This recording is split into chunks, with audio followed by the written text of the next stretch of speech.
Tumbal gadis cantik, Karungrung minta balas dendam. Tanda pagar Karungrung, jejak kutukan yang tak terucap.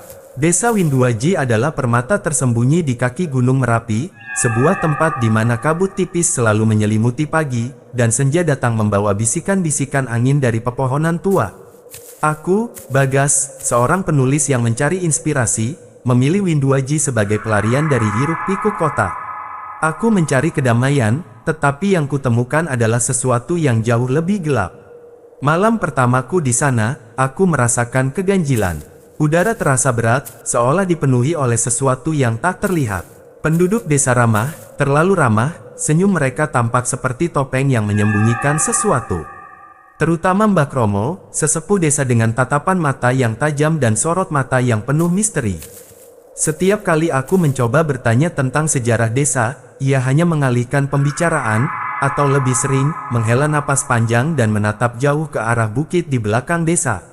Bukit itu adalah Karungrung. Tak ada yang berani mendekati Karungrung. Anak-anak dilarang bermain di sana, bahkan orang dewasa pun menghindarinya. Katanya, Karungrung adalah tempat angker, dihuni oleh arwah-arwah penasaran dan makhluk-makhluk tak kasat mata. Tapi aku, dengan rasa ingin tahu seorang penulis, merasa tertantang. Ada sesuatu di Karungrung yang memanggilku, sebuah misteri yang menanti untuk dipecahkan. Suatu sore, saat senja mulai melukis langit dengan warna jingga dan ungu, aku mendengar suara. Suara itu samar, seperti nyanyian pilu yang dibawa angin. Aku mengikuti arah suara itu, dan tanpa sadar, kakiku melangkah menuju Karungrung. Semakin dekat, semakin jelas suara itu. Bukan nyanyian, melainkan isakan. Isakan seorang perempuan. Jantungku berdebar, rasa takut mulai merayap, namun rasa penasaran lebih kuat. Aku melangkah menembus semak belukar yang lebat, menaiki jalan setapak yang hampir tak terlihat, sampai akhirnya aku tiba di sebuah area terbuka. Di sana, di bawah sebuah pohon beringin raksasa dengan akar-akar menggantung seperti janggut tua, ada sebuah gundukan tanah. Dan di atas gundukan itu, tergeletak sebuah selendang lusuh berwarna merah. Isakan itu berhenti, senyap. Hanya ada suara angin yang berdesir di antara dedaunan. Aku mengambil selendang itu. Kainnya terasa dingin, dan entah mengapa, bau tanah basah bercampur dengan aroma melati yang pekat menusuk hidungku. Tiba-tiba, dari balik pohon beringin, sesosok bayangan melintas. Sekilas, aku melihat rambut panjang tergerai dan sepasang mata merah menyala. Aku tersentak mundur, menjatuhkan selendang. Bayangan itu menghilang secepat ia muncul. Napasku tercekat. Aku tahu, aku bukan sendirian di Karungrung. Dan aku tahu, apa yang baru saja kulihat bukanlah ilusi. Itu nyata. Malam itu, aku tak bisa tidur. Suara isakan kembali menghantuiku, lebih jelas dari sebelumnya, seolah tepat di luar jendela kamarku. Aku yakin, selendang merah itu adalah kunci. Kunci untuk membuka misteri Karungrung, misteri yang entah mengapa, terasa sangat pribadi bagiku. Tanda hubung, tanda hubung, tanda hubung. Keesokan harinya, aku kembali menemui Mbah Kromo. Kali ini, aku takkan menyerah. Aku menunjukkan selendang merah yang kutemukan. Begitu melihatnya, wajah tua Mbah Kromo berubah pucat.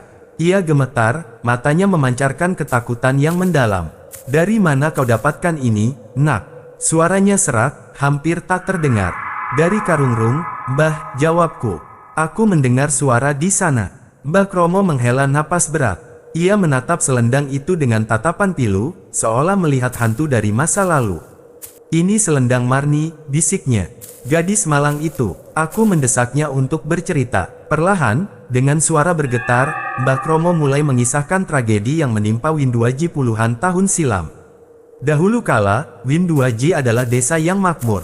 Namun, suatu ketika, datanglah musim kemarau panjang yang membawa penderitaan. Panen gagal, sumur-sumur mengering, dan kelaparan melanda.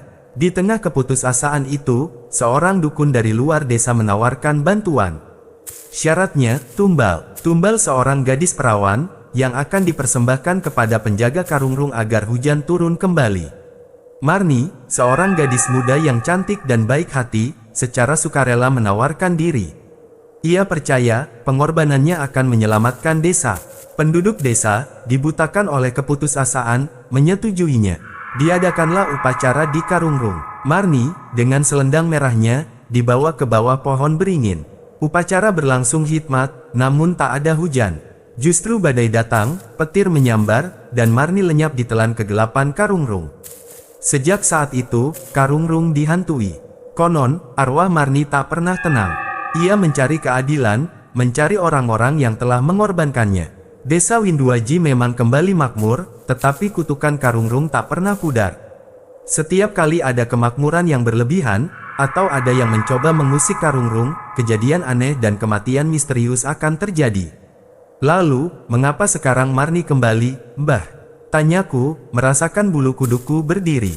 Mbah Kromo menggelengkan kepala. Mungkin kau yang membangunkannya, Nak. Kedatanganmu, dan selendang itu, dia tahu kau ada di sini. Tiba-tiba, terdengar suara gemuruh dari arah Karungrung. Langit yang tadinya cerah berubah mendung. Angin berembus kencang, menerbangkan dedaunan. Aku menatap Mbah Kromo, matanya menyiratkan ketakutan yang dalam.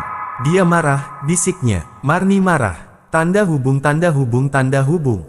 Sejak malam itu, kejadian aneh mulai sering terjadi di Winduaji.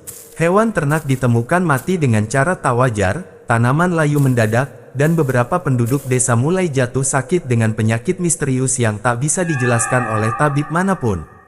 Mereka menyebutnya demam Karungrung. Aku sendiri pun mulai merasakan dampaknya.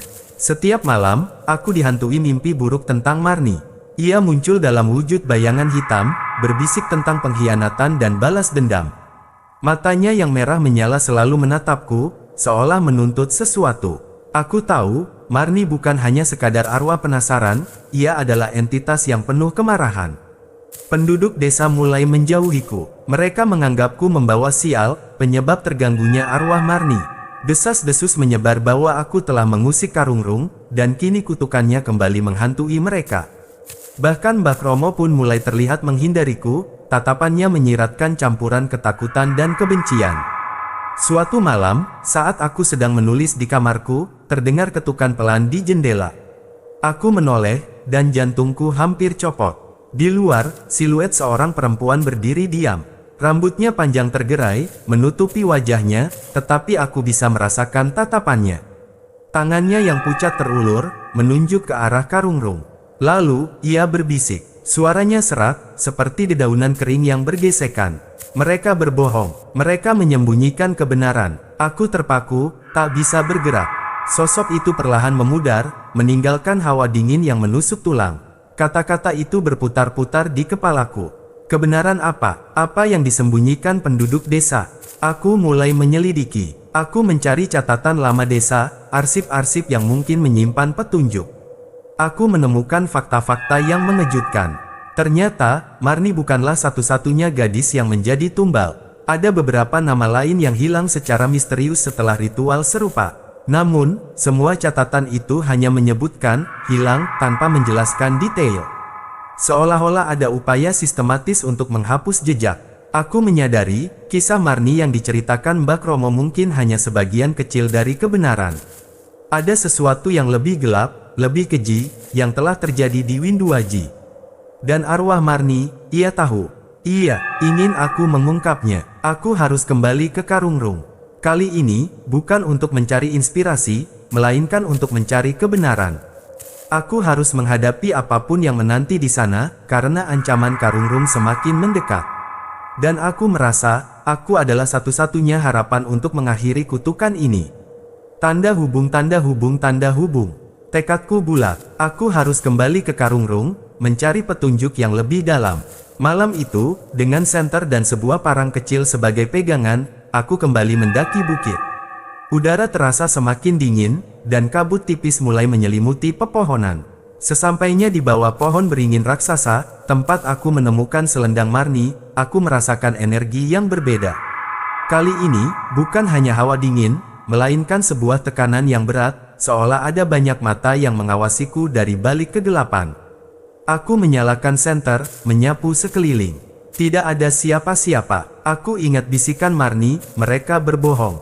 Mereka menyembunyikan kebenaran. Aku memutuskan untuk menggali gundukan tanah di mana aku menemukan selendang. Dengan parang yang kubawa, aku mulai mengorek tanah. Setiap kali parangku menghantam tanah, terdengar suara gemerisik dari dedaunan di sekitarku, seolah ada yang bergerak. Tidak butuh waktu lama sampai parangku membentur sesuatu yang keras. Aku membersihkan tanah di sekitarnya dan menemukan sebuah kotak kayu kecil yang sudah lapuk. Jantungku berdegup kencang. Dengan tangan gemetar, aku membuka kotak itu. Di dalamnya, ada tumpukan surat-surat kuno yang sudah menguning, terikat rapi dengan tali rami. Aku mengambil salah satu surat dan membacanya di bawah cahaya senter. Isinya membuat darahku membeku. Surat-surat itu adalah korespondensi antara para sesepuh desa terdahulu, termasuk kakek buyut Mbah Kromo, dengan seorang pedagang dari kota. Surat-surat itu mengungkap kebenaran yang mengerikan. Ritual tumbal Marni, dan gadis-gadis lainnya, bukanlah semata-mata untuk memohon hujan. Itu adalah bagian dari kesepakatan gelap dengan pedagang itu. Pedagang itu menawarkan kekayaan dan kemakmuran kepada desa, dengan syarat mereka harus menyerahkan tumbal secara berkala.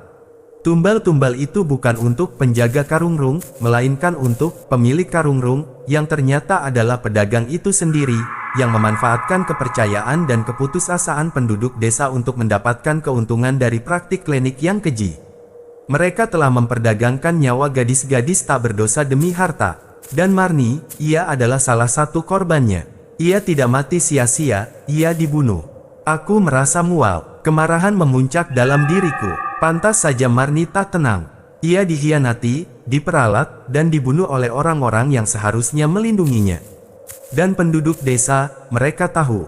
Mereka menutupi ini selama puluhan tahun demi menjaga kemakmuran yang dibangun di atas darah. Saat aku membaca surat terakhir, aku merasakan hembusan napas dingin di tengkukku. Aku menoleh. Di belakangku, berdiri sesosok perempuan dengan wajah yang hancur, matanya cekung dan gelap. Rambutnya panjang tergerai, menutupi sebagian wajahnya. Ia memakai selendang merah lusuh yang sama dengan yang kutemukan. Kau tahu sekarang, suaranya berbisik, serak dan penuh kesedihan. Kebenaran yang busuk. Itu Marni. Ia mendekat, tangannya terulur ke arahku. Aku bisa merasakan kesedihan, kemarahan, dan juga harapan dalam dirinya. Ia tidak ingin menyakitiku. Ia ingin keadilan. Apa yang harus kulakukan? Tanyaku, suaraku nyaris tak terdengar. Marni hanya menunjuk ke arah desa, lalu ke arahku. Ungkapkan, bisiknya. Biarkan semua tahu kebusukan mereka. Aku mengerti. Marni ingin aku mengungkap kebenatan ini kepada seluruh desa, kepada dunia. Ini adalah satu-satunya cara untuk mengakhiri kutukan yang telah menghantui Winduaji. Tanda hubung, tanda hubung, tanda hubung. Keesokan paginya, aku mengumpulkan keberanianku. Aku membawa kotak kayu berisi surat-surat itu dan pergi ke balai desa.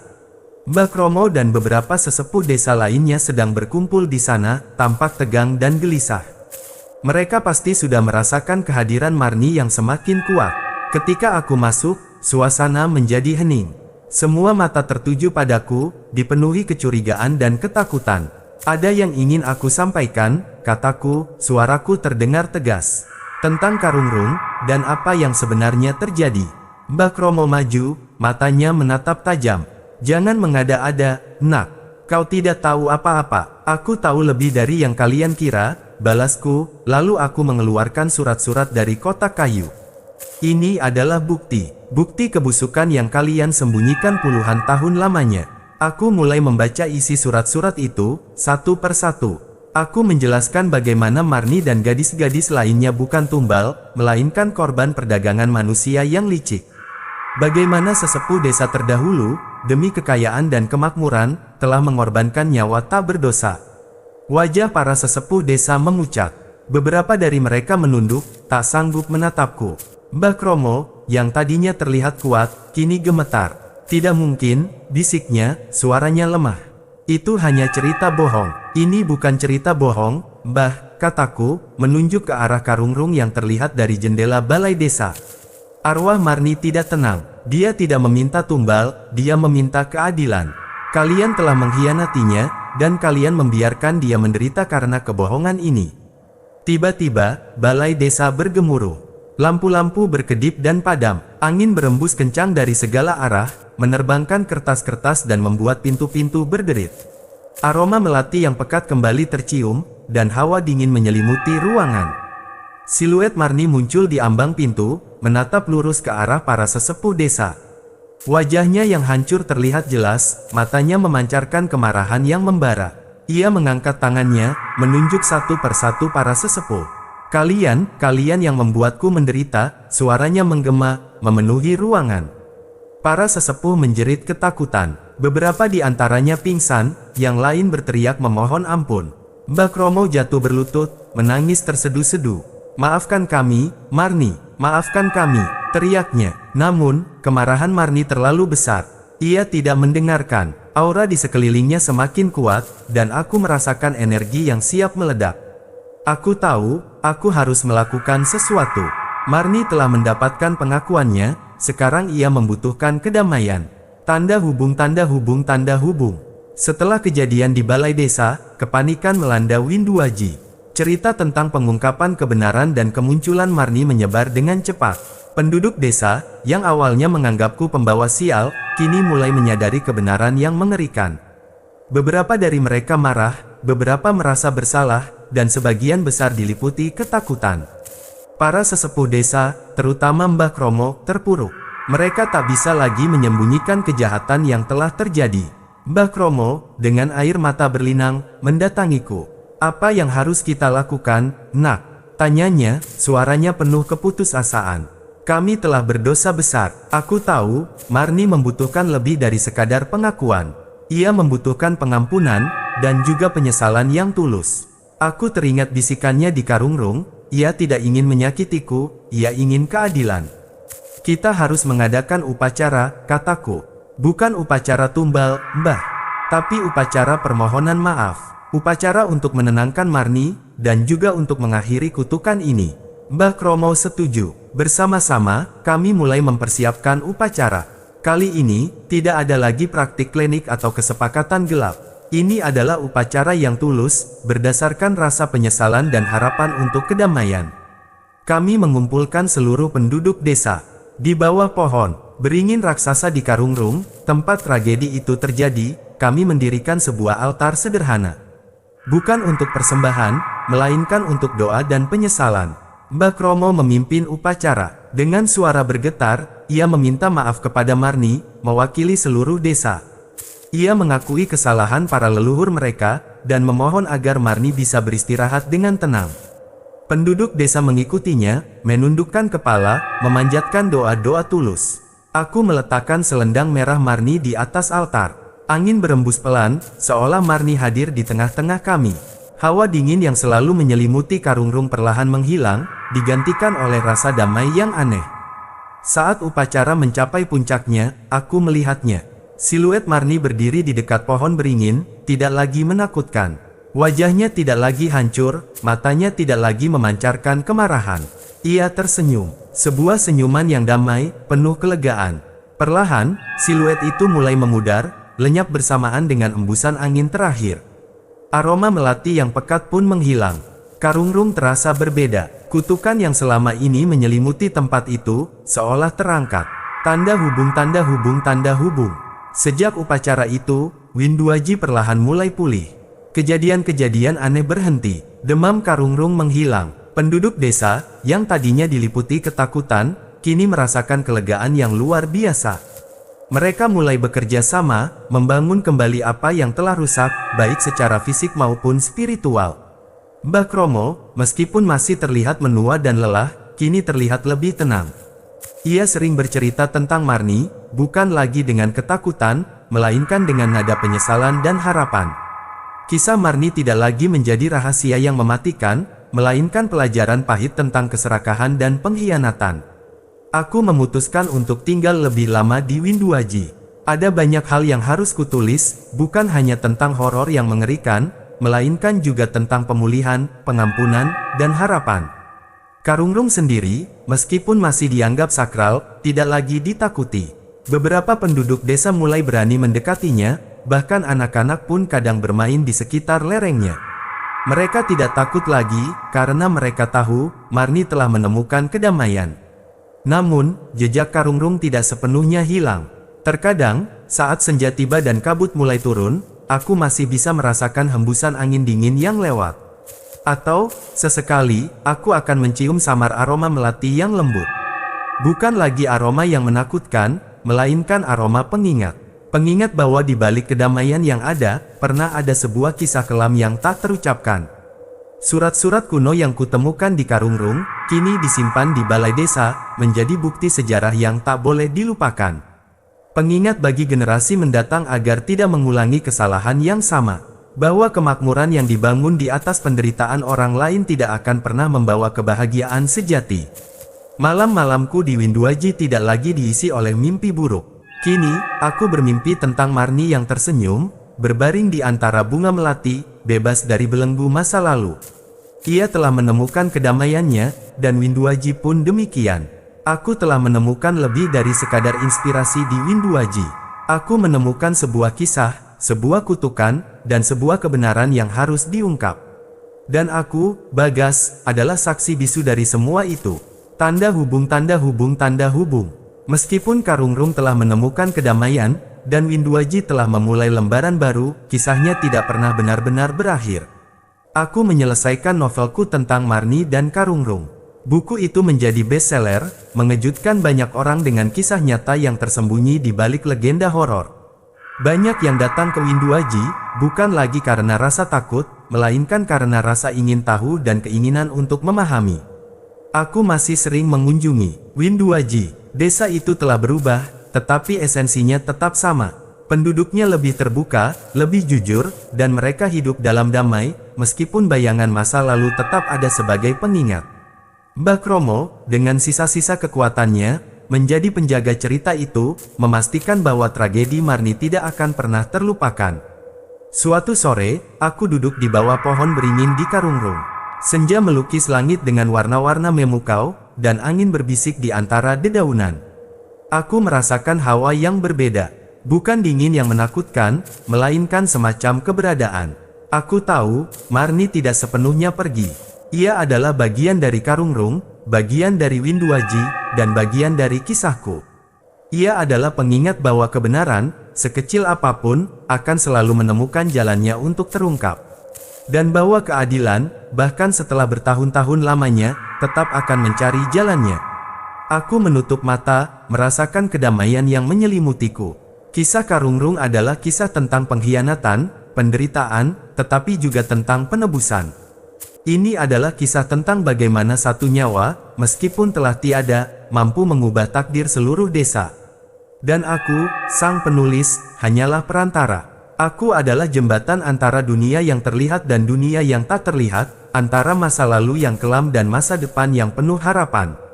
Karungrung akan selalu menjadi jejak kutukan yang tak terucap, namun kini, jejak itu juga membawa pelajaran tentang kekuatan pengampunan dan kebenaran yang membebaskan.